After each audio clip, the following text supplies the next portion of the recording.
গরমের সময় পেট ঠান্ডা রাখবে ধুন্দুল দিয়ে টাকি মাছের ঝোল। একদম সহজ রেসিপি, দেরি না করে চলুন রেসিপিটি দেখে নেবেন। প্রথমেই আমি টাকি মাছগুলো পরিষ্কার করে ধুয়ে নিয়ে তারপরে লবণ, হলুদ এবং মরিচের গুঁড়া দিয়ে মাখিয়ে নিয়েছিলাম। এরপরে ভেজে নিচ্ছি উল্টিয়ে পাল্টিয়ে, একটু কড়া করে ভেজে নিব।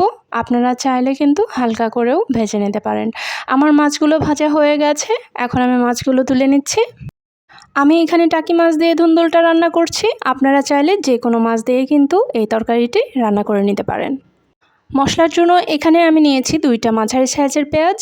এখানে নিয়েছি আমাদের একটি দেশি রসুন, আপনারা যদি বড় রসুন ব্যবহার করেন সেক্ষেত্রে হাফ রসুন ব্যবহার করবেন। এইবার দিয়ে দিচ্ছি 5টা কাঁচামরিচ, দিয়ে দিচ্ছি 1 চা চামচ জিরা। মশলাটাকে ব্লেন্ড করার জন্য সামান্য একটু পানি দিয়ে দিচ্ছি। মাছ ভাজা তেলটার মধ্যেই যেই মশলাটা আমি ব্লেন্ড করে নিয়েছি সেটা শিফট করে দিলাম। মশলাটা কষানোর সময় যেন পুড়ে না যায়, এই জন্য সামান্য একটু পানি দিয়ে দিচ্ছি। এইবার দিয়ে দিচ্ছি হাফ চা চামচ হলুদের গুঁড়া, দিয়ে দিচ্ছি পৌনে 1 চা চামচ ধনিয়ার গুঁড়া, আর দিয়ে দিচ্ছি হাফ চা চামচ মরিচের গুঁড়া। এইবার দিয়ে দিচ্ছি 1 চা চামচ লবণ। লবণটা আপনারা আপনাদের স্বাদ অনুযায়ী ব্যবহার করবেন। এইবার মশলাগুলোকে খুব ভালো করে কষিয়ে নিতে হবে, যেন এর থেকে কাঁচা গন্ধটা একদমই চলে যায়। অ্যাটলিস্ট 3 থেকে 4 মিনিটের জন্য মশলাটাকে কষিয়ে নিতে হবে। এই যে দেখুন 3-4 মিনিটের জন্য আমি মশলাগুলোকে কষিয়ে নিয়েছি। এইবার দিয়ে দিচ্ছি ধুন্দুল, আর এখানে আমি 1 কেজি পরিমাণ ধুন্দুল নিয়েছি। এইবার দিয়ে দিচ্ছি একটি বড় সাইজের আলু, আর আলুটা আমি পাতলা পাতলা করে স্লাইস করে কেটে নিয়েছি। এইবার এই সবজিটাকে মিডিয়াম টু লো হিটে রেখে খুব ভালো করে কষিয়ে নিতে হবে। দেখবেন কষাতে কষাতে ধুন্দুল থেকে পানি ছেড়ে দিবে, আর এটা অলমোস্ট 60% সেদ্ধ হয়ে যাবে। এইবার আমি ঢাকনা লাগিয়ে দিচ্ছি, লো হিটে রেখে এটাকে আমি কষিয়ে নিব।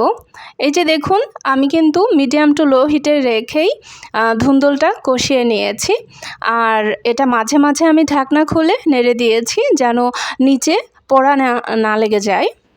সবজিটা কষাতে কষাতেই হাফ সেদ্ধ করে নেবেন, দেখবেন তরকারিটা অনেক বেশি মজা হবে। এইবার আমি ঝোলের পানি দিয়ে দিচ্ছি। এখানে আমি 1.5 কাপ পানি দিয়ে দিচ্ছি, আর কাপটা কিন্তু বেশ বড় সাইজের। ঝোলের পানিটাও ফুটে উঠেছে, এইবার আমি ভাজা মাছগুলো দিয়ে দিব। গরমের দিনে এইরকম হালকা ঝাল মশলা বা তেল মশলায় কিন্তু সবজি রান্না করলে খুবই সেটা স্বাস্থ্যের জন্য ভালো, আর খেতেও কিন্তু অসাধারণ হয়। এইবার আমি সবজিটা ঢাকনা দিয়ে ঢেকে রান্না করে নিব যতক্ষণ না আমার কাঙ্ক্ষিত ঝোলটা আমি পাচ্ছি, মানে আমি যতটুকু ঝোল রাখতে চাচ্ছি ততটুকু পর্যন্ত সময় নিয়ে আমি রান্না করে নিব। এই যে দেখুন আমার রান্নাটা কিন্তু হয়ে গেছে, আর আমি লবণটা চেক করে নিয়েছি, লবণটা একদম পারফেক্ট। তাই এখন আমি চুলাটা বন্ধ করে দিচ্ছি। আশা করছি আজকের এই টাকি মাছ দিয়ে ধুন্দুলের রেসিপিটি আপনাদের ভালো লেগেছে। আপনাদের সকলের সুস্থতা কামনা করে এখানেই বিদায় নিচ্ছি।